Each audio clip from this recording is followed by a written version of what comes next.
Hello everyone, क्या हाल चाल। उम्मीद है कि सब अच्छे होंगे। तो गाइज आज के वीडियो में हम बात करेंगे यहाँ पर मैग्नेटिक फील्ड ड्यू टू एक सर्कुलर कॉइल के कारण, करंट कैरिंग सर्कुलर कॉइल, यानी एक वर्ताकार धारावाही कुंडली के कारण मैग्नेटिक फील्ड याद करेंगे।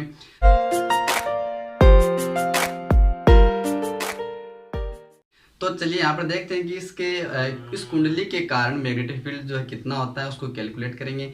तो आज सबसे पहले यहाँ पर कैलकुलेट करना चाह रहे हैं कि इस कुंडली के सेंटर में, यानी इसके केंद्र में जो वो मैग्नेटिक फील्ड कितना होगा। फिर अगले वीडियो में हम पढ़ेंगे कि इसकी एक्सिस पर कितना होगा, ठीक है। लेकिन आज हम पढ़ेंगे केवल और केवल कि इस करंट कैरिंग कॉइल जो है सर्कुलर कॉइल, इसके सेंटर में कितना है। तो देखिए यहाँ पर, चलिए यहाँ पर शुरू करते हैं।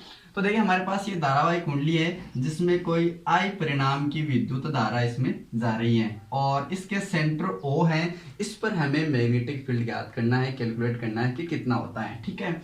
तो देखिए इस कुंडली की जो रेडियस है वो है कैपिटल R, ठीक है। तो यहाँ पर एक अल्पांश लिया मैंने, एक अल्पांश dl ले लिया, एक छोटा सा एरिया एलिमेंट ले लिया इस कुंडली से, जिसको मैं कह दिया dl। और इस dl के कारण बिंदु O पर, इसके सेंटर O पर मैग्नेटिक फील्ड हमें ज्ञात करना है, ठीक है। तो इस हमें तो ज्ञात करना है इस पूरी धारावाही कुंडली के कारण, लेकिन मैंने लिया है एरिया एलिमेंट, छोटा सा एलिमेंट, क्योंकि हम इसके मैग्नेटिक फील्ड को कैलकुलेट करना चाहेंगे यहाँ पर बायो सावर्ट लॉ से, ठीक है। और बायो सावर्ट लॉ जो है वो इस अल्पांश के कारण हमें मैग्नेटिक फील्ड बता देता है कि कितना होता है, ठीक है। तो देखिए यहाँ पर इस पॉइंट पर यदि मैं डायरेक्शन की बात करना चाहूँ तो यहाँ एरिया एलिमेंट की डायरेक्शन जो है इस O के जो है ये रेडियस जो है इसके परपेंडिकुलर होगा, ठीक है। यानी कोई भी एरिया एलिमेंट है, इसकी डायरेक्शन क्या होती है, उसके आउटवर्ड परपेंडिकुलर होती है, ठीक है। तो ये इसके एरिया एलिमेंट यानी इस अल्पांश की क्या हो गई, डायरेक्शन होगी। और ये हमारा रेडियस R है। इसके बीच में जो एंगल है वो एंगल कितना है, 90 डिग्री। यहाँ पर यूं कर सकते हैं कि π/2 है, ठीक है। इसके मध्य जो है वो π/2 है। तो अब हम यहाँ पर बायो सावर्ट लॉ से कैलकुलेट करेंगे कि इस एरिया एलिमेंट, इस अल्पांश के कारण पॉइंट O है या फिर सेंटर O है, इस पर मैग्नेटिक फील्ड कितना होगा। तो देखिए हमारा बायो सावर्ट लॉ क्या होता है, बायो सावर्ट लॉ क्या होता है कि dB, ठीक है। और मैं यहाँ पर बात करूं कि मैग्नेटिक फील्ड dB जो है वो क्या ज्ञात करें हम सेंटर पे, तो मैं यहाँ लिख दूं C, ठीक है। dB इक्वल्स टू क्या होता है हमारे पास, μ0/4πI/dl sin theta upon r square. यह होता है हमारा बायो सावर्ट लॉ। इसकी सहायता से याद करेंगे। तो इस अल्पांश dl के कारण पॉइंट O जो है उस पर कितना मैग्नेटिक फील्ड है। तो देखिए यहाँ पर dB क्या लिख सकता हूँ मैं, dBc इक्वल्स टू μ0/4πI/dl और यहाँ से देखिए r स्क्वायर। आर जो है हमारे पास, यहाँ आर की जगह मैं स्मॉल आर की जगह क्या लिखूँ, यहाँ पर कैपिटल आर है, क्योंकि हमारे पास इस करंट कैरिंग जो सर्कुलर कॉइल है उसकी रेडियस कितनी है, कैपिटल आर है। तो यहाँ से लिखूँ मैं कैपिटल आर का स्क्वायर, ठीक है। अब बात करें यहाँ पर थीटा की, तो हमारे पास थीटा कितना है, थीटा हमारे पास है π/2, ठीक है। ये तो थीटा होता है, आगे बात सुन। तो हम यहाँ से लिख देंगे साइन π/2 या फिर साइन 90 भी आप लिख सकते हो, ठीक है। तो आगे देखिए dBc क्या हो जाएगा, μ0/4π, ठीक है, I/dl और साइन π/2 साइन 90 का मान जो है वो 1 होता है, लिखने की आवश्यकता नहीं है। और अपॉन में क्या आ जाएगा, r स्क्वायर आ जाएगा, ठीक है। अब ये जो मैग्नेटिक फील्ड आया हमारे पास वो कौन सा मैग्नेटिक फील्ड है, वो इस अल्पांश से dl जो है, छोटा सा अल्पांश लिया था उसके कारण पॉइंट B है O पर जो है वो मैग्नेटिक फील्ड आया। लेकिन हमें तो पूरे कुंडली पर, धारावाही कुंडली के कारण हमें मैग्नेटिक फील्ड ज्ञात करना है सेंटर O पे।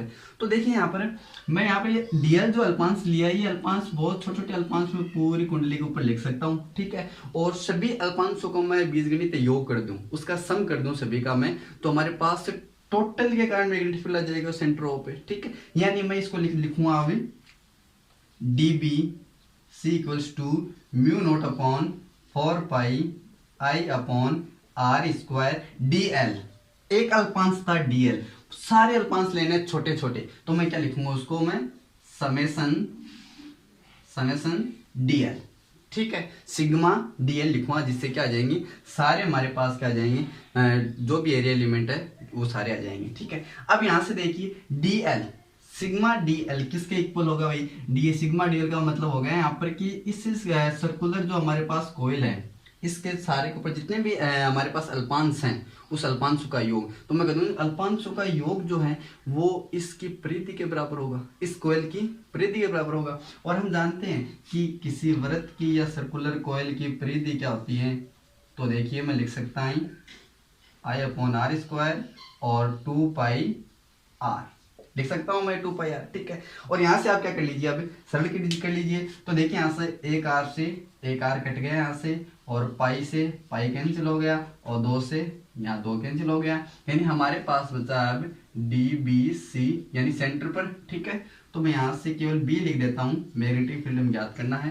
तो केवल B जो है सेंटर पर कितना होगा μ0/2, यहाँ से होगा μ0/2, और आगे क्या बचा हमारे पास I/r, क्या बचा है I/r, ठीक है।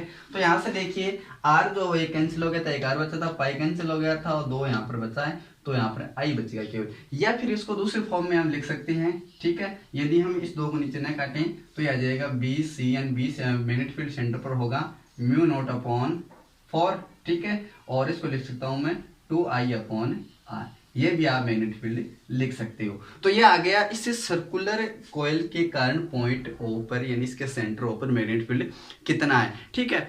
अब देखिए, अब यदि इस कुंडली पर फेरों की संख्या n हो, यानी इस कुंडली पर तार लपेटे हुए हों और उस लपेटे हुए के जो फेरों की संख्या है वो मान लो वो कितनी भी हो सकती है हमें पता नहीं, मान लेते हो n हो, ठीक है।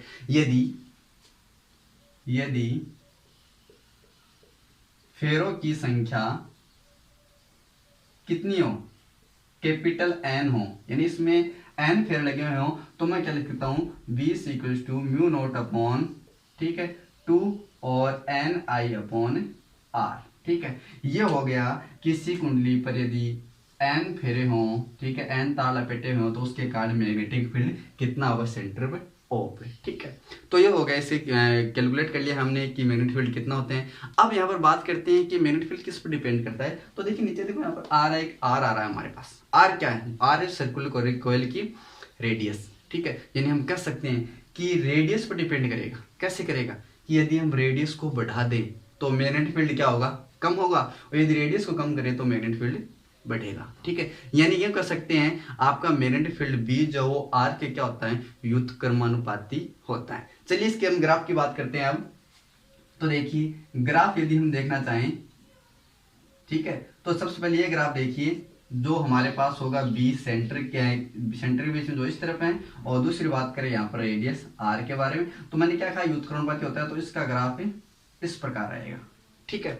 और यदि ग्राफ की बात करना चाहें कि B सेंटर और इसके 1/r के बीच में ग्राफ क्या होगा, तो इसकी ग्राफ क्या होगी, स्ट्रेट लाइन होगी, ठीक है। व्युत्क्रम यहाँ पर सबसे पहले हमने व्युत्क्रम दिखा दिया है, और यहाँ पर नहीं दिखाया, तो इसका ग्राफ इस प्रकार रहेगा। यानी आपके अब r का मान जैसे बढ़ेगा मैग्नेटिक फील्ड का मान जो वैसे कम होगा, ठीक है।